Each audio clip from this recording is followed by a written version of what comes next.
Dimas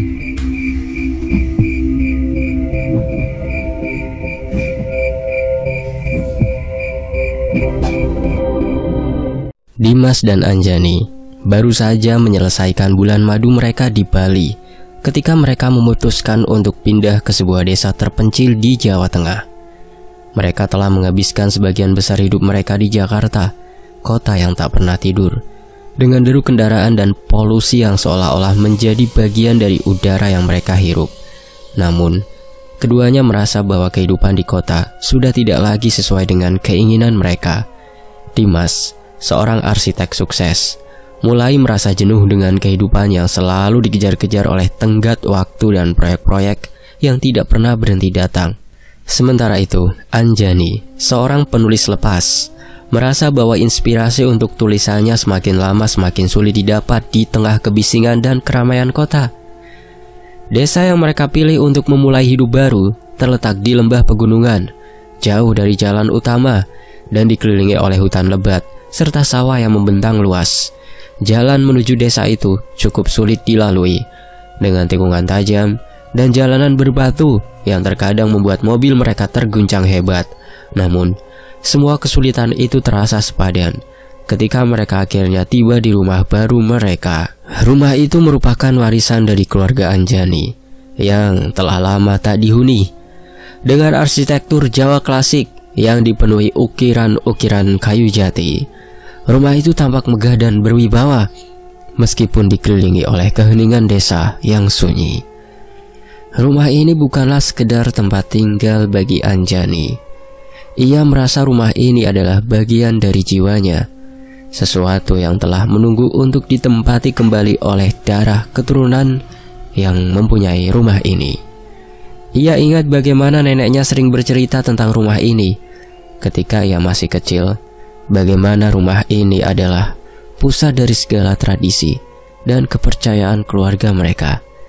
Di sana neneknya dulu mengadakan berbagai upacara adat, meminta perlindungan kepada leluhur, dan menghubungi ruh-ruh penjaga yang dikatakan menjaga kesejahteraan keluarga mereka. Kini, Anjani merasa panggilan itu semakin kuat, seolah ia diminta untuk kembali dan melanjutkan tradisi yang telah hampir punah, terlupakan. Namun bagi Dimas, rumah ini hanyalah tempat baru untuk memulai hidup yang tenang. Sebagai seorang arsitek, ia melihat potensi rumah ini untuk direnovasi menjadi hunian modern tanpa menghilangkan keindahan arsitektur klasiknya. Di matanya, rumah ini adalah proyek yang sempurna untuk menghabiskan waktu, menggabungkan antara desain modern dan elemen-elemen tradisional yang telah berusia lebih dari 1 abad. Meski demikian, Dimas tidak bisa mengabaikan rasa dingin yang terkadang ia rasakan saat melintasi koridor-koridor gelap rumah itu di malam hari. Sebuah perasaan yang sulit ia jelaskan, namun selalu ia abaikan dengan logika dan rasionalitas yang telah menjadi bagian dari dirinya. Malam pertama mereka di rumah itu terasa seperti mimpi yang indah. Anjani menyiapkan sesajen berupa bunga, buah-buahan, dan kemenyan yang diletakkan di beberapa sudut rumah. Ia melakukannya dengan khusyuk, mengucapkan doa-doa dalam bahasa Jawa kuno yang diajarkan oleh neneknya. Dimas, meski tidak benar-benar percaya pada ritual tersebut, tetap menghormati apa yang dilakukan oleh istrinya. Ia tahu bahwa bagi Anjani, hal ini adalah bentuk penghormatan kepada leluhur dan cara untuk memastikan bahwa mereka diterima dengan baik di tempat baru ini. Setelah semua persiapan selesai, mereka duduk di pendopo, menikmati angin malam yang sejuk dan suara jangkrik yang mengisi keheningan. Dimas memandangi Anjani yang tampak begitu damai, seolah-olah ia telah menemukan tempat di mana jiwanya bisa beristirahat. "Aku senang kita memilih tempat ini," kata Dimas sambil menggenggam tangan istrinya. "Aku juga," jawab Anjani sambil tersenyum. "Aku merasa seperti pulang." Namun seiring dengan berjalannya waktu, Dimas mulai merasakan keanehan yang sulit ia abaikan. Ada saat-saat di mana ia merasa seolah-olah sedang diawasi, terutama ketika ia berada di bagian rumah yang paling tua, seperti di ruang belakang. yang dipenuhi dengan perabotan antik dan foto-foto keluarga Anjani yang telah lama meninggal. Foto-foto itu seakan-akan menatapnya dengan mata yang dingin, membuatnya merasa tidak nyaman meskipun ia berusaha untuk tidak memikirkannya. Suatu hari, ketika sedang merenovasi salah satu kamar di lantai atas, Dimas menemukan sebuah kotak kayu tua yang tersembunyi di balik dinding. Kotak itu terkunci, dan kunci yang ada di dalamnya sudah berkarat dan tidak bisa dibuka dengan mudah. Merasa penasaran, Dimas membawa kotak itu ke Anjani. Ketika Anjani melihat kotak tersebut, wajahnya tiba-tiba pucat. Ia mengenali kotak itu sebagai salah satu barang milik neneknya. Sebuah kotak yang selalu disimpan dengan sangat hati-hati dan tidak pernah dibuka di depan siapapun. "Ini kotak apa?" tanya Dimas, masih berusaha membuka kunci yang keras itu. Anjani terdiam sejenak sebelum akhirnya menjawab dengan suara yang agak gemetar. "Nenekku pernah bilang, kotak itu berisi benda-benda peninggalan leluhur. Ia selalu menyimpan kotak itu di tempat yang aman dan tidak pernah memperlihatkannya pada siapapun. Katanya, ada sesuatu di dalam kotak ini yang tidak boleh diusik." Dimas tertawa kecil. "Kau percaya tahyul itu?" tanyanya sambil terus mencoba membuka kotak tersebut. Namun, Anjani tiba-tiba meraih tangannya dan mengetikkannya. "Jangan," katanya tegas. "Biarkan saja. Kita tidak tahu apa yang ada di dalamnya, dan mungkin lebih baik kita tidak tahu." Dimas yang biasanya bersikeras untuk selalu mengikuti rasa ingin tahunya, kali ini memutuskan untuk menuruti permintaan istrinya. Ia menyimpan kotak itu kembali ke tempatnya semula, meskipun rasa penasaran itu masih menghantui pikirannya. Namun, setelah kejadian itu, keanehan di rumah mereka semakin menjadi-jadi. Lampu-lampu seringkali berkedip tanpa alasan, suara-suara aneh terdengar dari lantai atas, dan suhu di beberapa bagian rumah tiba-tiba turun drastis tanpa ada alasan yang jelas. Anjani yang awalnya merasa sangat tenang dan damai di rumah itu, kini kembali merasa tidak nyaman. Ia mulai mengalami mimpi-mimpi buruk di mana ia melihat sosok-sosok bayangan yang mengintai dari kegelapan. Sosok-sosok itu tampak familiar, seolah-olah ia pernah melihat mereka di suatu tempat, tetapi ia tidak bisa mengingat di mana. Ketika ia menceritakan mimpi-mimpi ini kepada Dimas, suaminya hanya tersenyum dan berkata bahwa itu mungkin hanya efek dari stres akibat perpindahan dan renovasi rumah. Namun, Anjani merasa ada sesuatu yang lebih dari sekedar mimpi. Ia merasa bahwa rumah ini, meskipun indah dan tenang di siang hari, menyimpan rahasia yang gelap dan menakutkan di malam hari. Rahasia yang mungkin ada hubungannya dengan kotak tua yang ditemukan oleh Dimas. Ia mulai khawatir bahwa sesuatu yang jahat mungkin sedang mengintai mereka, menunggu saat yang tepat untuk menunjukkan dirinya. Ketakutan Anjani mencapai puncaknya ketika suatu malam ia terbangun oleh suara langkah kaki di koridor. Ia berpikir bahwa itu mungkin Dimas yang sedang ke kamar mandi. Tetapi ketika ia menoleh ke sebelahnya, ia melihat Dimas masih tertidur lelap. Suara langkah kaki itu semakin mendekat, dan Anjani bisa merasakan dinginnya udara yang menyelimuti kamar mereka. Ia berusaha untuk membangunkan Dimas, tetapi suaminya tampaknya tenggelam dalam tidur yang sangat dalam. Tiba-tiba, pintu kamar mereka terbuka perlahan, dan Anjani melihat bayangan hitam berdiri di ambang pintu. Sosok itu tidak memiliki wajah, hanya bayangan gelap yang tampak begitu nyata. Anjani merasa tubuhnya kaku, seolah-olah ada sesuatu yang menahannya untuk bergerak atau berteriak. Sosok itu berdiri di sana selama beberapa detik, kemudian menghilang begitu saja, seolah-olah ditelan oleh kegelapan. Ketika pagi tiba, Anjani menceritakan apa yang ia alami kepada Dimas. Kali ini, Dimas tidak lagi tertawa atau meremehkan cerita istrinya. Ia tahu bahwa Anjani bukanlah tipe orang yang mudah ketakutan atau berimajinasi berlebihan. Dimas mulai berpikir bahwa mungkin ada sesuatu yang benar-benar terjadi di rumah ini, sesuatu yang tidak bisa dijelaskan oleh logika atau akal sehat. Dalam usahanya untuk mencari penjelasan, Dimas mulai menggali lebih dalam tentang sejarah rumah tersebut. Ia menemukan bahwa rumah itu pernah menjadi tempat tinggal bagi seorang bangsawan Jawa yang terkenal pada masanya. Bangsawan itu dikenal memiliki kekuatan spiritual yang luar biasa dan sering berhubungan dengan makhluk-makhluk gaib untuk mendapatkan kekuasaan dan kekayaan. Namun, banyak yang mengatakan bahwa kekuatan yang ia miliki bukanlah sesuatu yang wajar, melainkan hasil dari perjanjian dengan makhluk-makhluk yang tidak seharusnya dipanggil. Dimas mulai merasa bahwa mungkin rumah ini memang memiliki sejarah yang gelap, sejarah yang tidak pernah diceritakan oleh siapapun. Ia menyadari bahwa mungkin ada lebih banyak hal yang terjadi di rumah ini daripada yang bisa ia lihat atau pahami. Meskipun demikian, Dimas masih berusaha untuk tetap rasional, mencoba mencari penjelasan yang logis untuk segala sesuatu yang mereka alami. Namun, jauh di dalam hatinya, ia tahu bahwa apa yang sedang mereka hadapi mungkin bukanlah sesuatu yang bisa dijelaskan dengan logika. Sementara itu, Anjani semakin tenggelam dalam ketakutan dan kekhawatiran. Ia merasa bahwa ada sesuatu yang sedang mengintai mereka, sesuatu yang berhubungan dengan kotak tua dan masa lalu keluarganya. Ia tidak tahu harus berbuat apa atau bagaimana cara untuk melindungi dirinya dan Dimas dari ancaman yang tak terlihat itu. Namun, ia tahu satu hal pasti, rumah ini bukanlah tempat yang aman seperti yang mereka kira. Sesungguhnya, di kota sana yang penuh dengan hiruk pikuk masih terdapat ketenangan. Tapi sebaliknya, di sini yang sepi malah tidak tenang sama sekali.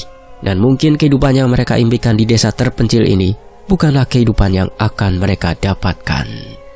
Dengan semakin banyaknya kejadian-kejadian aneh yang terjadi, Dimas dan Anjani menyadari bahwa mereka tidak bisa terus mengabaikan apa yang sedang terjadi.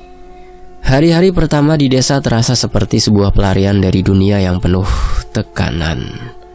Setiap pagi, Dimas dan Anjani bangun dengan rasa tenang yang belum pernah mereka rasakan sebelumnya. Burung-burung berkicau menyambut pagi, dan angin sepoi-sepoi dari pegunungan membawa kesejukan yang menyegarkan. Rumah besar mereka yang bergaya Jawa klasik dengan jendela-jendela besar yang memungkinkan cahaya matahari masuk dengan leluasa, sempurna, menjadi tempat yang ideal untuk memulai hari baru. Dimas dengan keahliannya sebagai arsitek mulai merencanakan renovasi rumah tersebut kecil-kecilan. Ia ingin mempertahankan keaslian arsitektur Jawa yang melekat, tetapi juga menambahkan sentuhan modern yang membuat rumah itu lebih nyaman dan fungsional, dan tidak terlihat seram tentunya. Sementara itu, Anjani menemukan kesenangan dalam berkebun. Ia merawat taman yang telah lama tak terurus, menanam bunga-bunga baru, dan membangun kembali kebun herbal yang dulu sering digunakan neneknya untuk membuat ramuan tradisional. Ia juga mulai mencoba resep-resep masakan tradisional yang diajarkan oleh ibunya. Berharap bisa merasakan kenikmatan hidup sederhana yang diimpikannya. Namun seiring berjalannya waktu, suasana yang awalnya begitu damai mulai berubah. Anjani mulai merasa ada sesuatu yang salah. Perasaan itu awalnya hanya samar-samar, seperti bayangan yang mengintip dari sudut mata. Tapi lama-kelamaan, perasaan itu semakin kuat, terutama saat malam tiba. Mimpi-mimpi buruk mulai menghantuinya. Mimpi yang begitu nyata hingga membuatnya terbangun dengan keringat dingin. Dalam mimpinya, Anjani selalu berada di kamar tidur mereka. Namun tidak seperti biasanya. Kamar itu terasa dingin, dan cahaya rembulan yang masuk melalui jendela memberikan bayangan yang menakutkan di dinding. Di sudut kamar, ada sosok bayangan hitam yang berdiri diam, mengawasinya dengan mata merah yang menyala. Sosok itu tidak pernah bergerak, tidak pernah berbicara, tetapi kehadirannya membawa ketakutan yang mendalam. Anjani merasa seolah-olah sosok itu sedang menunggu sesuatu, menunggu saat yang tepat untuk mendekat.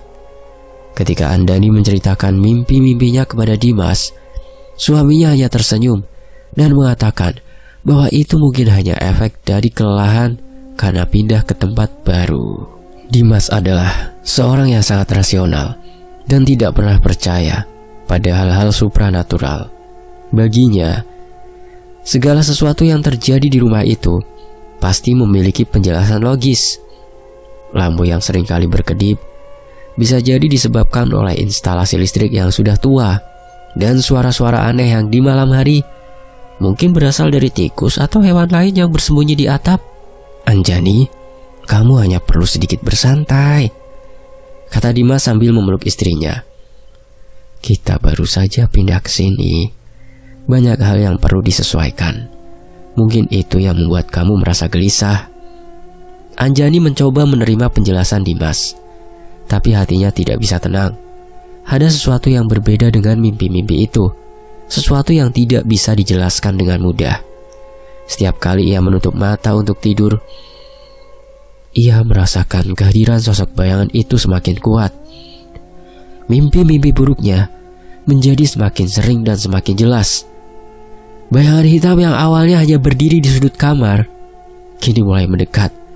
Anjani bisa merasakan hawa dingin ketika bayangan itu bergerak ke arahnya, seolah-olah ingin menyentuhnya. Ketakutannya semakin menjadi ketika suatu malam ia bermimpi bahwa sosok bayangan itu berdiri di samping tempat tidurnya. Mata merahnya menatap langsung ke perut Anjani, seolah-olah tahu bahwa ada kehidupan baru yang sedang tumbuh di sana. Anjani terbangun dengan nafas tersengal-sengal dan tangannya gemetar. Dalam hatinya, ia merasa bahwa bayangan itu menginginkan sesuatu dari bayinya. Keesokan harinya, Anjani memutuskan untuk melakukan tes kehamilan. Ia belum sempat membicarakan kecurigaannya dengan Dimas, tetapi rasa takut dan harapan bercampur aduk dalam dirinya. Ketika hasilnya positif, perasaan itu meledak menjadi kebahagiaan sekaligus kecemasan. Ia sangat gembira mengetahui bahwa ia akan menjadi seorang ibu. Tetapi pada saat yang sama, mimpi-mimpi buruknya semakin membuatnya takut. Anjani mencoba meyakinkan dirinya bahwa semua itu hanyalah permainan pikiran, bahwa mimpi-mimpi itu tidak memiliki makna apapun. Ia berusaha menjaga kesehatan dan fokus pada kebahagiaannya. Ia mulai mencari nama untuk bayinya, memikirkan warna-warna yang akan dipilih untuk kamar bayi, dan merencanakan masa depan yang indah bagi keluarga kecil mereka. Namun setiap malam, mimpi-mimpi buruk itu kembali, lebih mengerikan dari sebelumnya. Bayangan hitam itu semakin dekat, dan Anjani merasa semakin tertekan. Ketika Anjani memberanikan diri untuk menceritakan perasaannya kepada Dimas, suaminya tetap berusaha menenangkan. "Anjani, kita berada di tempat baru, lingkungan baru, suasana baru. Mungkin membuat kamu lebih sensitif. Mimpi-mimpi itu hanyalah manifestasi dari kecemasanmu. Ingat, kita akan segera menjadi orang tua. Banyak perubahan yang terjadi, dan itu wajar jika kamu merasa cemas." Meskipun Dimas berkata demikian, Anjani tidak bisa menghilangkan perasaan bahwa ada sesuatu yang sangat salah.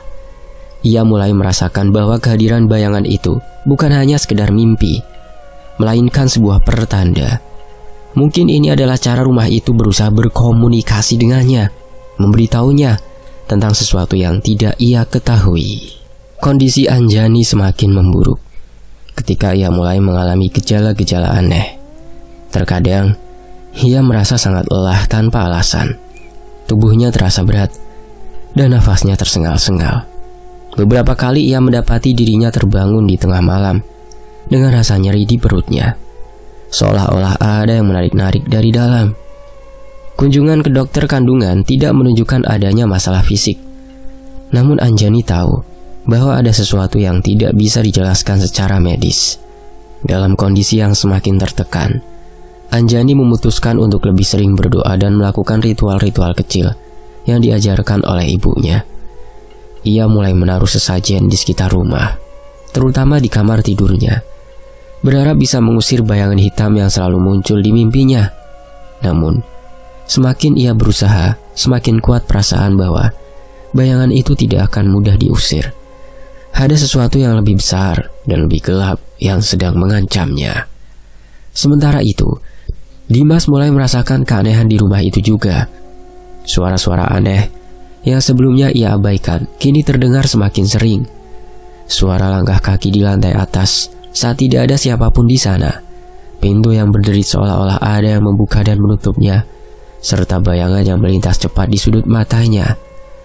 Awalnya Dimas masih berusaha mencari penjelasan logis, tetapi semakin banyak hal aneh yang terjadi, semakin sulit baginya untuk tetap rasional. Suatu malam, ketika Dimas sedang bekerja di ruang tamu, ia mendengar suara gemerisik dari arah dapur. Ia mengira itu adalah Anjani yang sedang mengambil air. Tetapi ketika ia memanggil istrinya, tidak ada jawaban. Saat ia berjalan menuju dapur, suara itu berhenti tiba-tiba. Ketika ia sampai di dapur, tidak ada siapapun di sana.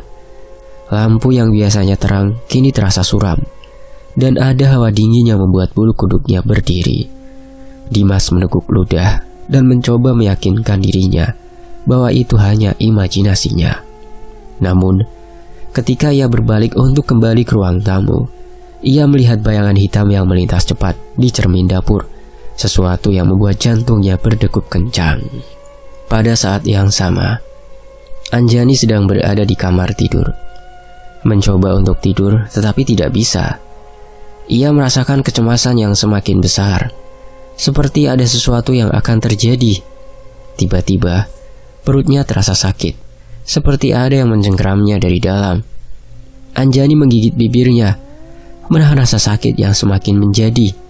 Ia memanggil Dimas, tetapi suaminya tidak mendengar. Ketika Anjani mencoba bangkit dari tempat tidur, bayangan hitam itu muncul lagi. Kali ini lebih jelas dari sebelumnya. Sosok itu berdiri di depan pintu, dengan mata merah menyala, menatapnya penuh kebencian. Anjani merasa seluruh tubuhnya membeku. Ia tidak bisa bergerak, tidak bisa berbicara, hanya bisa menatap bayangan itu yang semakin mendekat. Suara dalam kepalanya berteriak, memintanya untuk lari, tetapi tubuhnya tidak merespons. Ketika bayangan itu hampir mencapai tempat tidur, pintu kamar tiba-tiba terbuka, dan Dimas masuk dengan wajah cemas. Bayangan itu menghilang seketika, dan Anjani jatuh terduduk di tempat tidur, terisak-isak. Dimas segera menghampiri Anjani, memeluknya erat. "Kita harus mencari bantuan," kata Anjani dengan suara yang gemetar. "Aku tidak tahu apa yang sedang terjadi, tapi ini bukan hanya sekedar mimpi. Ada sesuatu yang menginginkan bayiku." Dimas menatap istrinya, kini mulai merasakan ketakutan yang sama. "Kita akan mencari seseorang yang bisa membantu kita. Aku janji kita akan melawan ini, melewati ini bersama," jawab Dimas. Meskipun dalam hatinya, ia juga merasakan bahwa mereka sedang menghadapi sesuatu yang jauh di luar kendalinya. Hari-hari berikutnya dihabiskan dengan kegelisahan. Dimas mencoba mencari tahu lebih banyak tentang sejarah rumah tersebut. Tetapi informasi yang didapatnya hanya sedikit. Desa itu tampaknya memiliki sejarah yang panjang, dengan banyak rahasia yang terkubur dalam-dalam. Tetangga-tetangga mereka tidak banyak bicara, seolah-olah mereka takut dan menjauhi untuk menyebutkan sesuatu yang bisa mengundang bahaya. Anjani yang semakin sering mengalami mimpi buruk dengan gangguan fisik, merasa bahwa waktunya semakin sedikit. Ia tahu bahwa mereka harus segera menemukan cara untuk melindungi bayinya sebelum semuanya terlambat. Akhirnya, setelah banyak usaha dan kegagalan, mereka mendengar tentang seseorang yang mengerti hal seperti itu, bernama Pak Yusron, yang terkenal di desa sebelah sebagai orang yang memiliki kemampuan untuk berkomunikasi dengan makhluk gaib dan memutuskan ikatan-ikatan gelap yang telah terjalin selama berabad-abad. Di sisi lain, malam itu terasa lebih dingin dari biasanya. Suara angin yang menderu di luar rumah membawa serta kesunyian yang pekat. Di dalam kamar tidur mereka yang besar, Dimas tertidur lelap. Nafasnya yang teratur menjadi satu-satunya suara yang terdengar. Namun, Anjani tak bisa merasakan ketenangan yang sama. Ia terbangun oleh suara aneh yang seolah-olah merayap di sepanjang dinding kamar mereka. Seperti bisikan-bisikan lembut, namun penuh ancaman yang tak bisa ia pahami. Anjani membuka matanya perlahan, mencoba mencari sumber suara itu. Matanya menangkap bayangan hitam di sudut kamar, lebih jelas dan lebih dekat dari sebelumnya. Bayangan itu berdiri diam, seperti mengawasi setiap gerakannya. Tubuh Anjani membeku dalam ketakutan. Udara dingin malam itu menembus kulitnya, membuatnya merasakan kengerian yang tak terlukiskan. Ia mencoba untuk berteriak, memanggil Dimas. Tetapi suaranya tertahan di tenggorokan, seolah-olah ada sesuatu yang menekannya dari dalam. Bayangan itu tidak bergerak, namun kehadirannya begitu kuat, begitu nyata. Anjani merasakan seluruh tubuhnya meremang. Keringat dingin mulai mengalir di pelipisnya.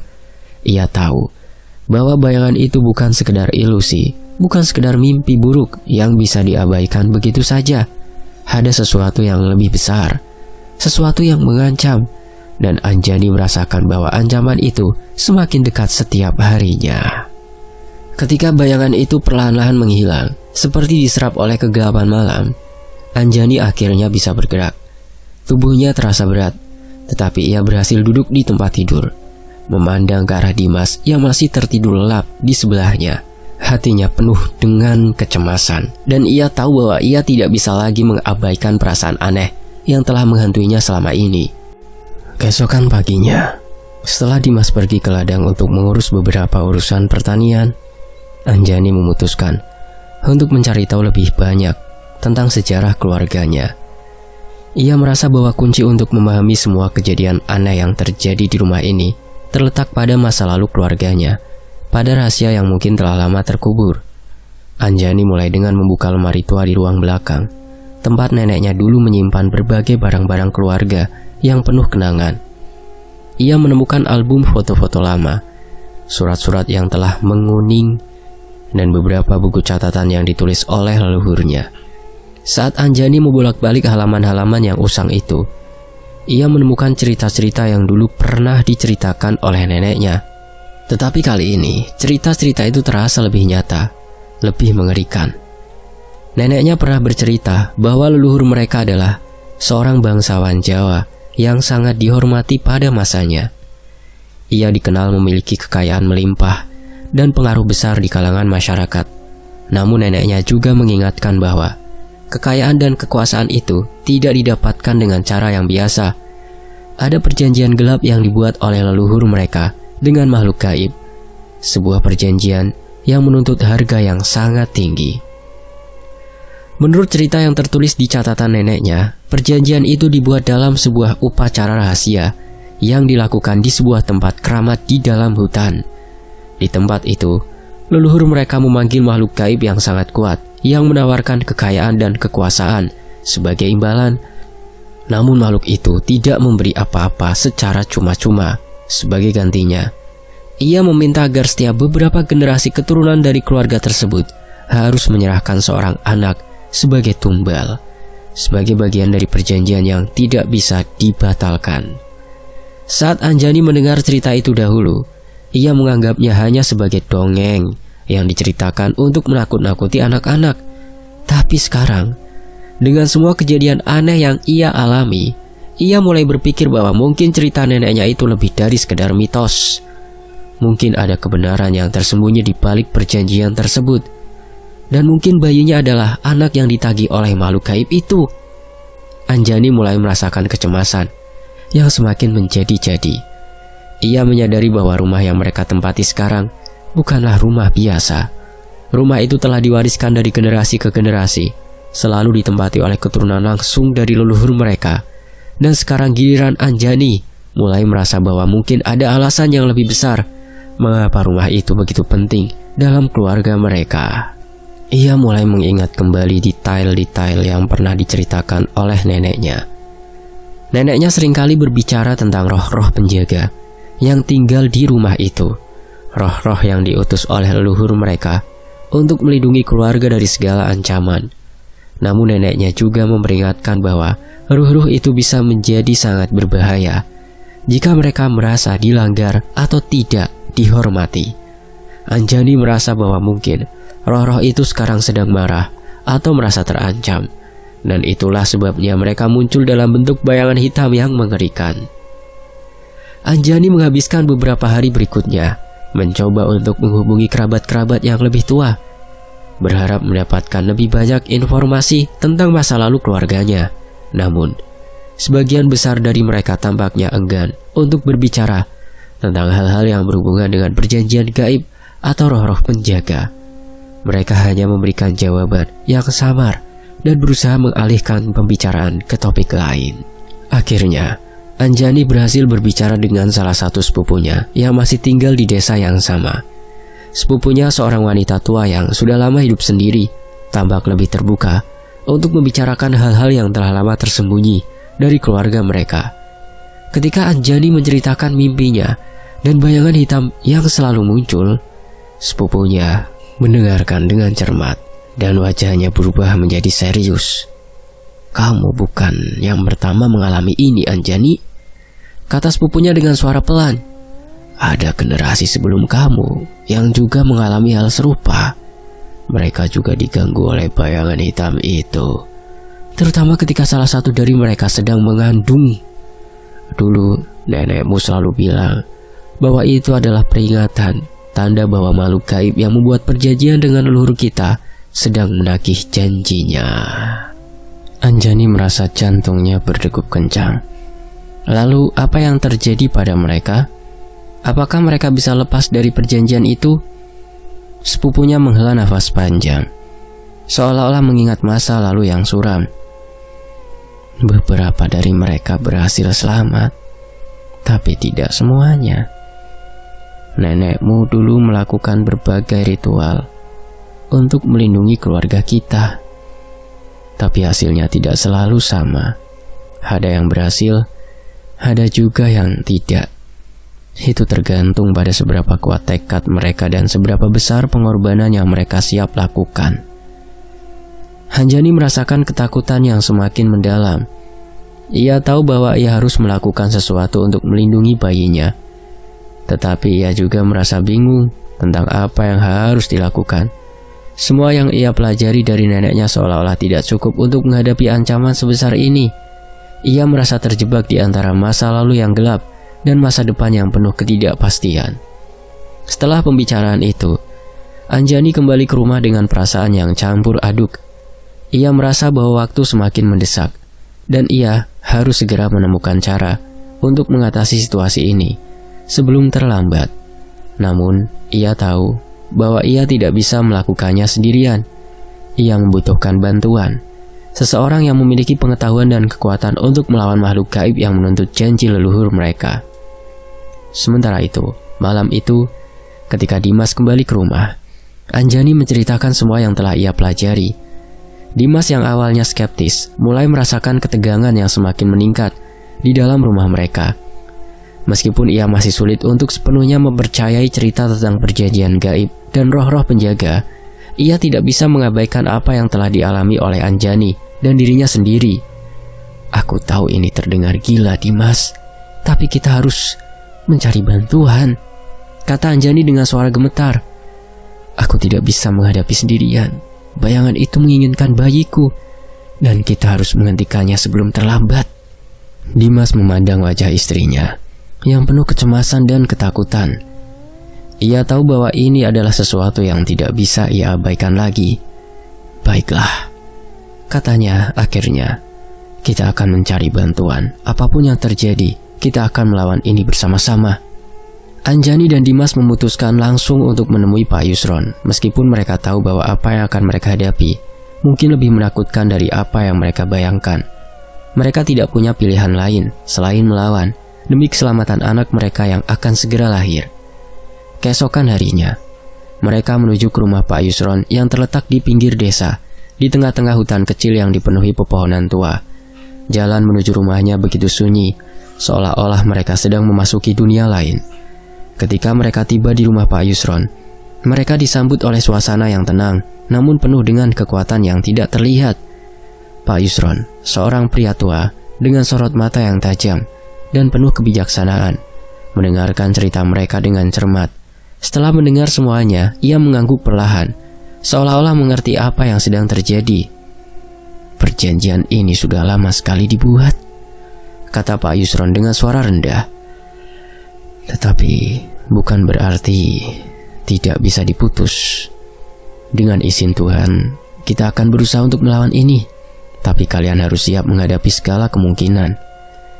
Malam itu di rumah Pak Yusron, mereka memulai persiapan untuk menghadapi apa yang mungkin menjadi pertarungan terbesar dalam hidup mereka. Pak Yusron memperingatkan bahwa makhluk gaib itu tidak akan menyerah dengan mudah, namun dengan doa, tekad, dan kekuatan spiritual yang kuat, mereka mungkin bisa membebaskan diri dari janji yang telah mengikat keluarga Anjani selama berabad-abad. Anjani memegang tangan Dimas dengan erat, merasakan ketegangan dan kecemasan yang semakin memuncak. Mereka tahu bahwa apapun yang akan terjadi malam ini, hidup mereka tidak akan pernah sama lagi. Dan dalam keheningan malam itu, mereka berdoa, berharap bahwa mereka akan mampu melawan kegelapan yang telah lama mengintai dari balik bayang-bayang rumah mereka. Ritual ini harus dilakukan di rumahmu sendiri, lanjut Pak Yusron. Itu adalah tempat di mana perjanjian pertama kali dibuat, dan hanya di sana kita bisa mengembalikan apa yang sudah diambil. Anjani, kamu harus berpartisipasi langsung dalam ritual ini, karena hanya darah dari keturunan langsung yang bisa memutus ikatan ini. Dimas merasakan kegelisahan semakin kuat saat mendengar penjelasan Pak Yusron. Apakah ini berbahaya? Apa yang akan terjadi pada Anjani dan bayi kami? Pak Yusron menatap Dimas dengan mata yang tajam. Ritual ini berbahaya, Dimas, tapi ini adalah satu-satunya cara. Makhluk itu tidak akan menyerah tanpa perlawanan. Kita harus bersiap menghadapi apapun yang akan terjadi. Setelah pertemuan itu, Dimas dan Anjani pulang dengan perasaan campur aduk. Ada ketakutan, tapi juga ada harapan. Mereka tahu bahwa apa yang akan mereka hadapi mungkin lebih menakutkan dari apa yang bisa mereka bayangkan. Tapi mereka juga sadar bahwa ini adalah satu-satunya cara untuk menyelamatkan bayi mereka. Singkat cerita, malam itu Pak Yusron tiba di rumah mereka, membawa berbagai peralatan ritual yang diperlukan. Rumah yang biasanya terasa hangat dan nyaman, kini dipenuhi dengan aura tegang. Anjani dan Dimas merasakan kehadiran sesuatu yang tidak terlihat, tetapi sangat kuat. Pak Yusron menyiapkan segala sesuatunya dengan tenang dan hati-hati. Wuhur dinyalakan, harum kemenyan memenuhi udara, dan bunga-bunga yang ditaburkan di lantai menambah kesan sakral pada malam itu. Pak Yusron menginstruksikan Anjani untuk duduk di tengah ruangan, sementara Dimas diminta untuk berjaga di dekat pintu, siap untuk membantu jika diperlukan. Pak Yusron mulai melantunkan doa-doa dalam bahasa Jawa kuno, sebuah bahasa yang hanya dipahami oleh sedikit orang. Suaranya bergetar dan memenuhi ruangan, menciptakan resonansi yang menggema di dinding-dinding rumah. Makhluk yang telah terikat dengan darah ini, kami memanggilmu untuk melepaskan apa yang bukan milikmu. Kembalilah ke tempatmu berasal dan biarkan anak ini hidup dalam damai. Pak Yusron mulai memanggil. Saat Pak Yusron melanjutkan ritual, suasana di dalam rumah semakin mencekam. Anjani merasakan suhu di sekelilingnya menurun drastis, seolah-olah seluruh ruangan dibekukan. Hawa dingin itu begitu menyakitkan, seolah-olah menusuk ke dalam tulangnya. Dimas yang berdiri dekat pintu merasakan ketegangan yang sama. Ia ingin mendekat ke Anjani, tetapi Pak Yusron menahannya dengan pandangan tajam. Tetap di sana, Dimas. Ini adalah saat yang paling krusial. Tiba-tiba lampu di ruangan itu berkedip-kedip sebelum akhirnya padam sepenuhnya. Kegelapan total menyelimuti mereka, hanya disertai oleh cahaya redup dari lilin yang berkedip lemah.